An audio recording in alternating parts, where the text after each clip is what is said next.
Hi പ്രിയമുള്ള സുഹൃത്തുക്കളെ, പലപ്പോഴും പാകിസ്ഥാൻ യൂട്യൂബേഴ്സിന്റെ പല വീഡിയോകളും നമ്മുടെ കേരളക്കരയിൽ വൈറലാകാറുണ്ട്.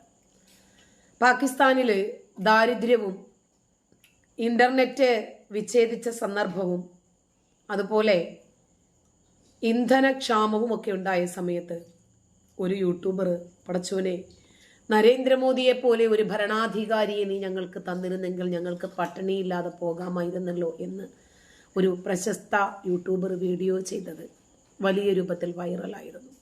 അത് നരേന്ദ്രമോദിയുടെ അടക്കം ശ്രദ്ധയിൽപ്പെട്ടു എന്നതാണ് യാഥാർത്ഥ്യം. ഇപ്പോഴിതാ പാകിസ്ഥാൻ സൈന്യം പണ്ട് ശക്തമായിരുന്നെന്നും ഇപ്പോൾ സൈന്യം രാഷ്ട്രീയത്തിൽ വന്നതിനാൽ ഏറെ ദുർബലമായി പോയി എന്നും പറയുന്ന പാക് പെൺകുട്ടിയുടെ വീഡിയോ ആണ് സോഷ്യൽ മീഡിയയിൽ വൈറലാകുന്നത്. ഒരു യൂട്യൂബ് ചാനൽ റിപ്പോർട്ടറുടെ ചോദ്യത്തിന് മറുപടി പറയുകയായിരുന്നു ഈ പെൺകുട്ടി. ഒരു ചെറിയ പെൺകുട്ടിയാണ്. കാശ്മീരിന്റെ ഒരു ചെറിയ ഭാഗം മാത്രമേ പാകിസ്ഥാന്റെ കൈവശമുള്ളെന്നും അതേസമയം വലിയ ഒരു ഭാഗം ഇന്ത്യയുടെ പക്കലാണെന്നും പറയുന്ന പാക് പെൺകുട്ടിയോട് റിപ്പോർട്ടർ പറയുന്നത് ആ ഭാഗം കൂടി ഇന്ത്യ എടുക്കും എന്നാണ്. അതിന് പെൺകുട്ടിയുടെ മറുപടി, ഇന്ത്യ വിചാരിച്ചാൽ ആ ഭാഗം കൂടി എളുപ്പത്തിൽ സ്വന്തമാക്കാൻ കഴിയുമെന്നാണ്. അതിന് കാരണം ഇന്ത്യയുടെ സൈന്യം ശക്തമാണെന്നും പാകിസ്ഥാന്റെ സൈന്യം ദുർബലമാണെന്നുമാണ് പെൺകുട്ടി പറയുന്നത്. ഒരു യുദ്ധമുണ്ടായാൽ ഇന്ത്യ പാകിസ്ഥാനെ അതിവേഗം തോൽപ്പിക്കുമെന്നും പാകിസ്ഥാനെ പരിഹസിച്ചുകൊണ്ട് പെൺകുട്ടി പറയുന്നുണ്ട്. ആ പെൺകുട്ടി പറയുന്ന വീഡിയോ ഇന്ന് വൈറലാണ്. कश्मीर दे रहे क्योंकि हमारे पास एक है कश्मीर का आजाद कश्मीर, लेकिन वो बहुत छोटा है। अब जम्मू कश्मीर जो है वो बहुत बड़ा है और इंडिया पहले से बहुत बड़ा है, तो इसलिए मैं बोलूंगी कि वो लोग हमें जम्मू कश्मीर भी दे रहे हैं। लेकिन वो तो हमें नहीं देते, वो तो कहते हैं कि जम्मू एंड कश्मीर हमारा है, उल्टा आप हमें आजाद कश्मीर भी दे दें। हाँ, वो में बस यही हो सकता है, लेकिन पाकिस्तान के भी जो हालात है ना, तो मुझे तो लगता है कि वो लोग ले भी लेंगे। मतलब काफी कॉन्फिडेंस से बोला है कि पाकिस्तान के जो हालात है उससे देख के लगता है कि वो ले भी लेंगे। क्यों लेंगे भाई, हमारी आर्मी इतनी स्ट्रांग है, इतना अच्छा डिफेंस सिस्टम है हमारा। आर्मी स्ट्रांग था बस गया, अब आर्मी वाले भी पॉलिटिक्स में आ गया है। रन में तो नहीं शुरू होगी, पाकिस्तान तो तबाह हो जाएगा। अच्छा, किसी और यार आज काफी बिंदास बच्चियों, आर्मी के लिए स्पेशली कुछ कहना चाहें? आर्मी के लिए मैं बोलूंगी अपने साइड पे ही रहो भाई, पॉलिटिक्स में क्यों अंदर आने की जरूरत है। ഇപ്പൊ പാകിസ്ഥാനികൾക്കു മാത്രമല്ല, ലോക ചരിത്രത്തിൽ എല്ലാ ജേർണലിസ്റ്റുകളും ഇതേ വിഷയം തന്നെ പലപ്പോഴായിട്ട് ചൂണ്ടിക്കാണിക്കാറുണ്ട്. അഫ്ഗാനിസ്ഥാൻ, പാകിസ്ഥാൻ, ബംഗ്ലാദേശ് ഈ മൂന്ന് മുസ്ലിം രാജ്യങ്ങളിലും ഹിന്ദു അടക്കമുള്ള മറ്റു മതവിഭാഗങ്ങളെല്ലാം രണ്ടാം തരം പൗരന്മാരാണ്.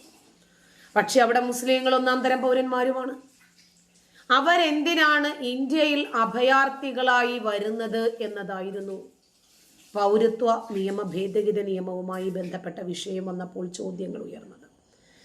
അവർക്കെന്തിനാണ് ഇന്ത്യയിൽ പൗരത്വം നൽകുന്നത്? മതത്തിന്റെ പേരിൽ പീഡനം അനുഭവിച്ച രാജ്യം ഉപേക്ഷിക്കേണ്ടി വന്നവർക്ക് ഇന്ത്യ പൗരത്വം നൽകുന്ന കൂട്ടത്തിൽ അതേ മതവിഭാഗങ്ങളായ ഒരു രൂപത്തിലും ബുദ്ധിമുട്ടാത്ത അതാത് രാജ്യങ്ങളിൽ ഒന്നാം കിട പൗരന്മാരായവർക്ക് ഈ പൗരത്വ നിയമത്തിനകത്ത് അവരെ ഉൾപ്പെടുത്തണം എന്ന് പറഞ്ഞപ്പോഴായിരുന്നു നമ്മളൊക്കെ ചോദ്യങ്ങൾ ഉയർത്തിയത്.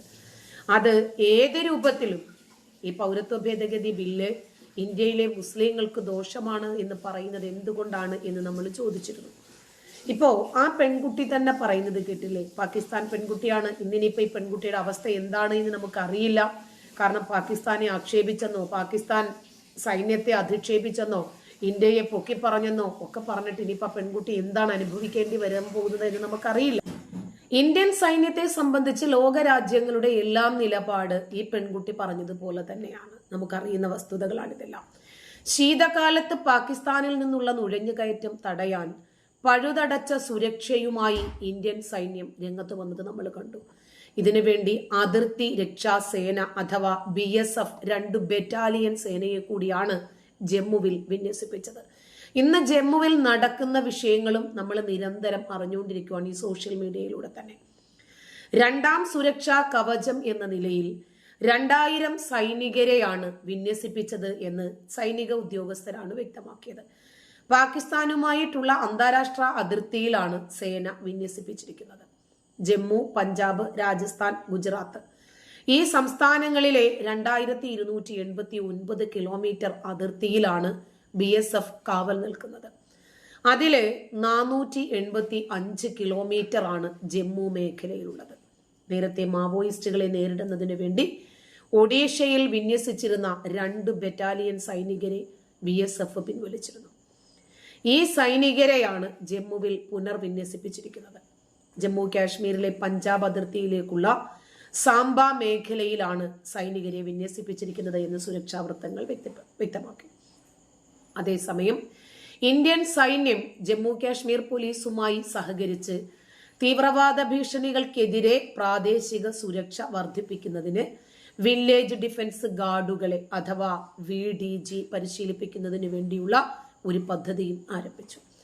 പ്രദേശത്തിന്റെ മൊത്തത്തിലുള്ള സുരക്ഷ ശക്തിപ്പെടുത്തിക്കൊണ്ട് അവരുടെ ഗ്രാമങ്ങളെ സംരക്ഷിക്കുന്നതിന് വേണ്ടി വൈദഗ്ധ്യമുള്ള സിവിലിയന്മാരെ സജ്ജമാക്കുകയായിരുന്നു ആ പരിപാടി കൊണ്ട് ലക്ഷ്യമിട്ടത്. ഓട്ടോമാറ്റിക് റൈഫിളുകൾ, സ്ക്വാഡ് പോസ്റ്റ് ഡ്രില്ലുകൾ, ചെറിയ തന്ത്രങ്ങൾ ഇവ കൈകാര്യം ചെയ്യുന്നതിൽ ഏകദേശം 600 പേര് തീവ്ര പരിശീലനത്തിലാണ്. പരിശീലന സെക്ഷനുകൾ ഗ്രാമങ്ങൾക്ക് സമീപമാണ് നടത്തുന്നത്. പങ്കെടുക്കുന്നവർക്ക് അവരുടെ കഴിവുകൾ യഥാർത്ഥ സാഹചര്യങ്ങളിൽ വേഗത്തിൽ ഉപയോഗിക്കാൻ അനുവദിക്കുന്നു.